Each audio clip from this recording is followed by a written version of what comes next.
Assalamualaikum. Nama saya Nur Syakira binti Hussein, adalah owner kepada sebuah pusat terapi untuk anak-anak istimewa yang terletak di Seksyen 13 Shah Alam, iaitu Smart Integrated Therapy. Kami menyediakan servis seperti terapi cara kerja, terapi pertuturan dan intervensi awal kanak-kanak lah. Sebelum saya menjadi seorang business owner, saya adalah bekerja di sebuah pusat telekomunikasi selama 10 tahun dalam bidang akaun. Macam mana saya tiba-tiba terdetik untuk menjadi business owner ialah saya dianugerahkan dengan seorang anak istimewa. Jadi sebelum saya berhenti kerja, anak saya memerlukan dia pergi terapi setiap minggu. Sebelum saya berhenti kerja, terapis datang ke rumah dan mate dia yang akan bagi feedback kat saya lah apa yang dia buat di rumah bersama terapis. Saya ambil keputusan saya perlu berada sebelah anak saya untuk buat terapi setiap minggu. Sebab itu saya berhenti kerja untuk membawa dia pergi ke pusat terapi setiap minggu. Dia sudah tidak buat di rumah.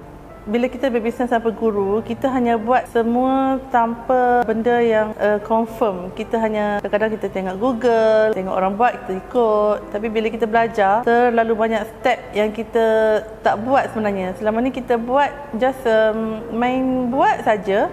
Kita tak buat dengan cara yang betul. So bila kita ada guru akan tunjuk cara yang betul. Jadi bila kita buat benda yang betul, insya-Allah dia akan membuahkan hasil. Satu masa saya diuji dengan staf. Kita tidak tahu macam mana untuk bertindak berhadapan dengan staf itu. Jadi kita memang sangat down dan ia membantukan perkembangan syarikat. Masa Tuan Udin konsult saya, masa tu saya baru je dapat saya punya tactical person tu, kita panggil branch manager. Orang operation dengan tactical tu dia jadi confused. Sebab saya masih lagi kacau orang taktikal tu.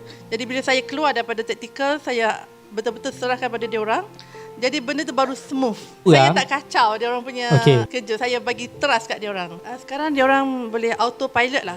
Saya tak ada di office pun, dia orang semua boleh buat kerja tanpa ada orang yang mengarah. Maksudnya bila ada orang yang absent, akan ada automatik orang yang akan ganti dan tahu apa nak buat. Dan sekarang saya hanya fokus buat content dan saya buat finance je. Saya cari orang yang bagus untuk masuk syarikat dan saya make sure orang yang bagus itu bekerjasama antara satu sama lain. Dan kita bagi motivation untuk dia orang bekerjasama antara mereka lah. Jadi saya memang tak berada dalam operation.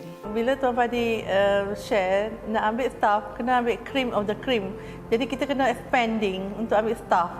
Kita tak boleh berkira, jangan nak ambil fresh grad je. Kita kena ambil orang yang berpengalaman untuk bekerja dengan kita supaya kita dapat membawa company kita ke tahap yang the next level. Selepas join Fana Evo, saya belajar banyak benda dalam digital marketing. Kita gunakan semua platform, especially TikTok. Satu video telah pergi FYP. Sejak video TikTok pergi FYP, sale memang naik. Banyak lead masuk sehingga saya terpaksa menambah terapis lah. Bulan keempat saya join Fana Evo adalah bulan yang paling tinggi number of student saya. Sebelum join Mastermind, sale saya untuk setahun hanyalah 300k. Tapi bila saya join Mastermind, alhamdulillah sales almost 700k.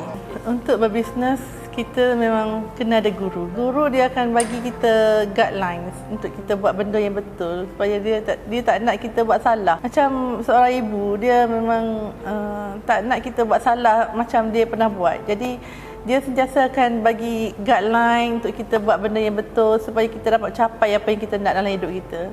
Jadi kalau kita nak berbisnes, memang kita kena ada guru. Kalau tak, kita akan sesat. Terkini, statistik kita mengatakan 1/44 ialah anak autism. Maksudnya dalam satu kelas tu, di sekolah rendah, satu orang dalam satu kelas adalah autism. Bayangkan in future apa jadi kalau kita tak encourage anak-anak kita yang lepasan SPM untuk ambil course ni. Bagi minat dia orang, sebab sudah ramai yang grad dalam bidang ni tapi dia orang tak nampak passion tu, dia orang tak kerja dalam bidang ni.